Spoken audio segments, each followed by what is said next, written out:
सिंध काबीना ने सूबे भर में किसान कार्ड शुरू करने का फैसला कर लिया। वजीर आला ने 50,27,000 रुपए JS अकेडमी को ग्रांट देने की मंजूरी भी दे दी।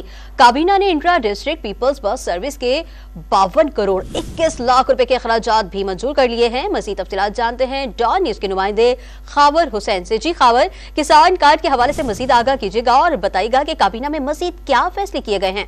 सिंध काबीना ने सूबे भर में किसानों की वेलफेयर के लिए किसान कार्ड शुरू करने का फैसला किया है। किसान कार्ड सिर्फ हारियों को जारी होगा और उन किसानों को भी जारी होगा जिनकी जमीन 12 एकड़ तक है और वो खुद काश्त करते हैं। अगले 6 माह में किसान कार्ड पूरे सिंध में जारी कर दिया जाएगा।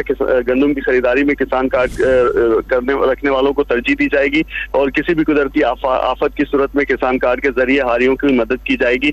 सिंध काबीना ने किसान कार्ड शुरू करने के हवाले से तबादला ख्याल किया गया। चेयरमैन बिलावल भुट्टो जरदारी की हिदायत पर किसान कार्ड शुरू किया जा रहा है और ज़राअत के साइंटिफिक बुनियादों पर तरक्की के लिए भी इक़दाम किए जाएंगे। अगले बजट में चेयरमैन बिलावल भुट्टो की हिदायत पर जिले की तरक्की के लिए इक़दाम किए जाएंगे और वजीर आला ने चीफ सेक्रेटरी को किसान कार्ड शुरू करने की पॉलिसी बनाने की हिदायत कर दी है और चीफ सेक्रेटरी महकमा।